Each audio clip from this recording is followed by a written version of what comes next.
품으라 라는 제목으로 말씀을 전하도록 하겠습니다. 바울이 로마 감옥에 갇혀 절망적인 상황 속에서 빌립보 교회에 보낸 편지의 내용입니다.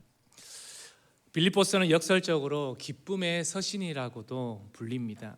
바울은 편지 전체를 통해서 주 안에서 기뻐하라고 반복해서 권면하고 있습니다. 고난 가운데 있는 바울과 내부적으로 다툼과 분열의 조짐이 보였던 빌립보 교회는 유오디아와 순두계라는 두 여지도자의 간의 다툼으로 인해 분열된 위기에 처해 있었습니다. 그럼에도 빌립보 교회가 그 기쁨을 잃지 않고 하나 될 수 있었던 비결이 무엇이었을까요? 바울은 그 해답을 단 한 문장으로 제시하고 있습니다. 그것이 바로 오늘 본문의 핵심인 조금 전에 읽었던 5절 말씀입니다. 우리 다시 한번 읽어볼까요? 핵심 5절 시작. 너희 안에 이 마음을 품으라 곧 그리스도의 예수의 마음이니. 우리는 모두 하나님 안에서 구원받은 자녀로서 그리스도의 몸된 교회의 지체들입니다. 우리의 신앙생활은 단순히 공적 예배를 지키거나 봉사에 그치는 것이 아니라 예수 그리스도를 닮아가는 인격적인 변화의 여정을 쫓아 우리는 살아가는 것입니다. 바울은 이 변화의 궁극적인 지향점이 바로 그리스도의 마음이라고 그는 강조하며 말하고 있습니다. 그리스도의 마음을 품는다는 것은 막연한 감정의 문제가 아닙니다. 그것은 이성적인 결단이며 삶의 태도이며 구체적인 행동 양식인 것이죠. 오늘 우리는 이 그리스도의 마음이 우리 삶에서 어떻게 실현되는지 우리 세 가지를 나누어 보도록 하겠습니다. 첫 번째입니다. 낮춤으로 하나 되는 것입니다. 겸손이지요. 바울은 그리스도 예수의 마음을 품으라고 명령하기 전에 먼저 네 가지 겉면의 조건을 1절에서 나열하고 있습니다. 우리 1절 말씀을 한번 읽어보도록 하겠습니다. 그러므로 그리스도 안에 무슨 겉면이나 사랑의 무슨 위로나 성령의 무슨 교제나 긍휼이나 자비가 있거든. 이 네 가지가 무엇입니까? 바로 그리스도 안에 있는 겉면입니다. 그리고 사랑의 위로, 성령의 교제, 긍휼과 자비, 이 모든 것을 너희가 받았다면 이렇게 이야기하며 이어서 말합니다. 2절 같이 읽어보겠습니다. 마음을 같이 하여 같은 사랑을 가지고 뜻을 합하여 한 마음을 품어. 바로 내 기쁨을 충만하게 하라고 권면하고 있습니다. 그렇게 호소하고 있지요. 하나됨, 이 연합은 우리 신앙생활에서 가장 기본적인 열매이자 간절한 소망이기도 합니다. 그러나 하나됨은 저절로 이루어지지 않습니다. 각자가 소속된 크고 작은 공동체 안에서 하나 되지 못하는 어려움을 우리는 한 번씩은 겪어보았을 것입니다. 본인의 고집과 자기 주장이 단단한 껍질처럼 남아있는 한 연합은 불가능하다는 것입니다. 바울이 제시하는 연합의 유일한 방법은 바로 겸손이라는 것입니다. 우리 3절 4절도 같이 읽어보도록 하겠습니다. 아무 일에든지 다툼이나 허영으로 하지 말고 오직 겸손한 마음으로 각각 자기보다 남을 낮게 여기고 각각 자기 일을 돌볼 뿐더러 또한 각각 다른 사람들의 일을 돌보아 나의 기쁨을 충만하게 하라. 여기에서 남을 낮게 여긴다는 것은 그 사람의 능력이나 배경이 낮다는 의미가 아닙니다. 교회 안에서도 능력이나 배경 그리고 외적인 것을 보고 판단하는 것이 아님을 이것을 참 말을 잘해주는 구절이 있습니다. 야고보서 2장 2절 3절 말씀인데요. 우리 한번 읽어보도록 하겠습니다. 만일 너희 회당에 금가락지를 끼고 아름다운 옷을 입은 사람이 들어오고 또 남루한 옷을 입은 가난한 사람이 들어올 때에 너희가 아름다운 옷을 입은 자를 눈여겨보고 말하되 여기 좋은 자리에 앉으소서 하고 또 가난한 자에게 말하되 너는 거기 서 있든지 내 발등상 아래에 앉으라 하면. 네, 세상의 기준이 교회 안에도 들어올 때요, 바로 그 순간에는 우리에게 껍데기만 남게 된다는 것입니다. 그러기에 내가 손해를 보더라도 그를 섬기겠다, 내가 조금 불편하더라도 그의 유익을 우선하며 차별하지 않겠다는 의지적인 선택과 자기 낮춤을 의미하는 것이죠. 내가 손해보고자 하는 마음이 없이는 절대 하나 되거나 연합하기는 힘듭니다. 예를 들자면 첫 번째, 가정 공동체에서 이 부부를 우리 예를 들 수 있는데요. 부부는 가장 가까운 공동체이지만 내 방식이라는 고집 때문에 가장 많이 다투기도 합니다. 아내가 남편을 낮게 여기고 이것은 존중의 문제입니다. 남편이 아내를 낮게 여기는 사랑하는 것은 자존심의 문제가 아니라 순종의 문제입니다. 최근 젊은 부부들 사이에서 서로의 삶을 침해하지 않는 따로 또 같이라는 문화가 확산되기도 하는데요. 이는 겉으로는 평화로워 보이지만 깊은 연합과 자기 희생을 통한 영적 하나됨을 놓치게 된다는 것을 말하고 있습니다. 서로가 먼저 섬기고 낮아져야 비로소 가정은 천국을 만들 수가 있습니다. 또 하나 예를 들자면 교회 및 학교 공동체의 형제자매 학생들을 들 수 있는데요. 교회 안에서도 우리는 종종 내가 이만큼 했으니 나는 대접받아야 한다는 허영과 다툼에 사로잡힙니다. 우리 학생들은 학교팀, 프로젝트나 활동에서 나는 내 몫만 하면 된다, 나는 손해볼 수 없다는 이기적인 태도로 인해 갈등을 한 번쯤은 겪어보지 않으셨나요? 그러나 그리스도의 마음을 품은 성도는 남이 알아주지 않아도 기꺼이 굳은 일을 도맡아 하는 사람을 말합니다. 상대방의 단점보다 장점을 찾으며 나는 예수님의 사랑 때문에 기꺼이 손해를 감수하는 사람이라고 고백할 수 있는 사람인 것이죠.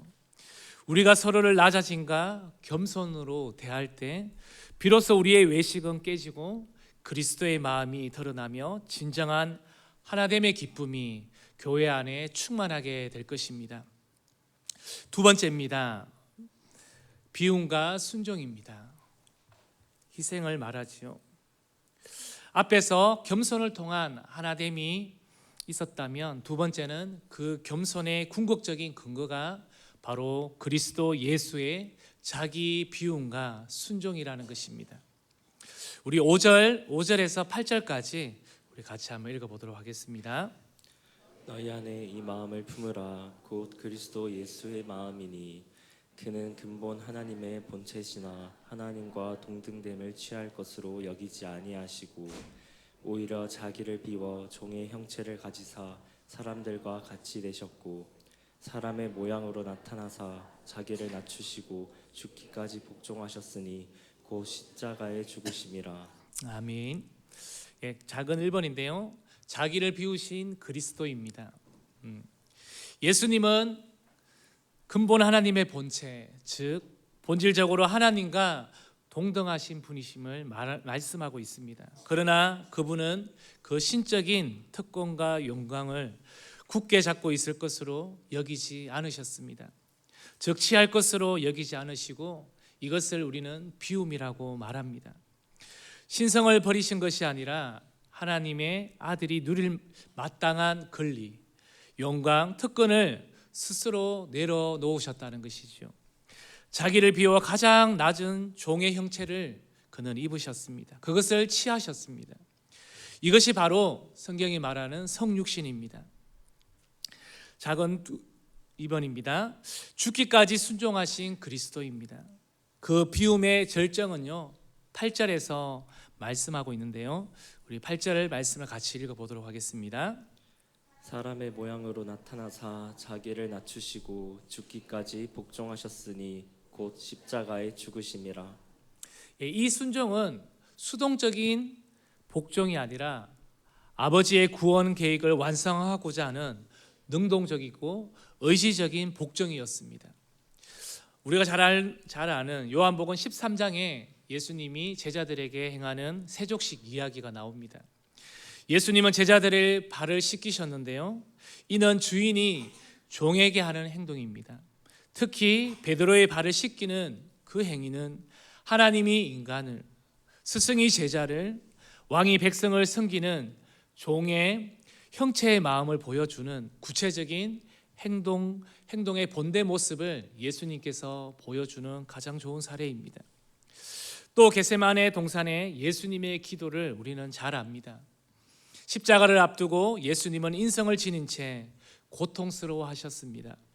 아버지여, 만일 할만하시거든 이 잔을 내게서 지나가게 하옵소서. 그러나 나의 원대로 마시옵고 아버지의 원대로 하옵소서. 이 기도는요, 자기의 뜻을 내려놓고 하나님의 뜻에 복종하는 최고의 순종을 보여주고 있습니다. 우리가 그리스도의 마음을 품는다는 것은요, 내가 가진 지위, 그리고 재능, 권리, 하나님과 동등됨을 주장하는 것이 아니라는 것입니다. 대신에 잠시 그것을 내려놓고 가장 낮은 자의 자리, 바로 종의 형체에서 죽기까지 순종하는 것을 결단하는 것을 말해주고 있습니다. 우리의 말과 행동이 내가 누군데? 라는 이것에서 주님이라면 어떻게 하셨을까라는 이 다짐으로 바뀔 때 우리는 비로소 그리스도의 희생적인 삶에 동참하게 될 것입니다. 우리 모두가 이렇게 되기를 주님의 이름으로 소망합니다. 마지막 세 번째입니다. 주라심함입니다. 주님의 영광을 말씀하시는데요, 그리스도 예수께서 자기 비움과 십자가에서 죽기까지의 순종을 완성하셨을 때 하나님께서는 예수 그리스도를 어떻게 대우하셨습니까? 이것이 오늘 마지막 본문입니다. 우리 9절에서 11절 말씀을 읽어보도록 하겠습니다. 이러므로 하나님이 그를 지극히 높여 모든 이름 위에 뛰어난 이름을 주사 하늘에 있는 자들과 땅에 있는 자들과 땅 아래에 있는 자들로 모든 무릎을 예수의 이름을 하시고 모든 입으로 예수 그리스도를 주라 시인하여 하나님 아버지께 영광을 돌리게 하셨느니라. 아멘. 이것도 작은 1번에 보면요, 순종을 통한 지극히 높이심을 말씀하고 있습니다. 하나님의 아들이 철저히 자기 낮춤과 순종에 대해 가장 극적인 방법으로 하나님께서는 보상하셨습니다. 곧 모든 이름 위에 뛰어난 이름을 주시고 지극히 높이셨다는 것입니다. 이 지극히 높이심은 우리의 모든 순종과 희생이 결코 헛되지 않음을 보여주는 확실한 약속입니다. 우리 베드로전서 5장 6절 말씀도 한번 읽어보도록 하겠습니다. 그러므로 하나님의 능하신 손 아래에서 겸손하라. 때가 되면 너희를 높이시리라. 아멘. 우리가 그리스도의 마음을 품고 낮아질 때 하나님이 우리를 때가 될 때에 높여주신다는 것입니다. 두 번째입니다. 모든 입으로 주라 시인하게 하는 삶입니다. 이 모든 보상의 궁극적인 목적은 단 하나입니다. 바로 모든 입으로 예수 그리스도를 주라 시인하여 하나님 아버지께 영광을 돌리는 데 있습니다. 우리가 그리스도 예수의 마음을 품고 살 때 세상은 우리의 말이나 지식이 아닌 우리의 삶의 태도를 통해 바로 예수 그리스도의 복음을 알게 될 것이라고 말하고 있습니다. 내가 속한 곳에서 한번 이렇게 살아보시지 않겠습니까? 우리 가정에서 손해보고 섬길 때 세상은 저 가정은 무언가 다르다고 말할 것입니다. 우리가 직장에서 다툼이나 허영 없이 겸손하게 남을 낮게 여길 때 세상은요, 저 사람에게는 그리스도의 향기가 난다고 말할 것입니다. 교회가 서로 다른 배경과 의견을 가졌음에도 그리스도의 마음으로 하나 될 때 세상은 뭐라고 말할까요? 저 교회가 바로 하나님의 나라다라고 고백하게 될 것입니다. 우리가 하나됨과 희생은 단순히 우리 공동체의 평화를 위한 것이 아님을 믿으시기를 바랍니다. 그것은 세상 사람들로 하여금 예수 그리스도가 우리의 주인이시며 우리의 하나님이 참 하나님이심을 고백하게 만드는 강력한 선교적 증거가 될 것입니다.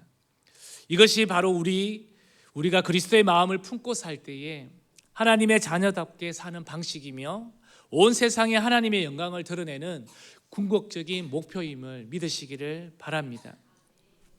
말씀을 이제 맺겠습니다. 이 새벽에 사도 바울이 우리 성도들에게 말씀한다면 무엇을 말씀하겠습니까? 바로 그리스도의 마음을 품으라고 말씀하시는 것입니다. 그리스도의 마음의 옷을 입으라는 것입니다.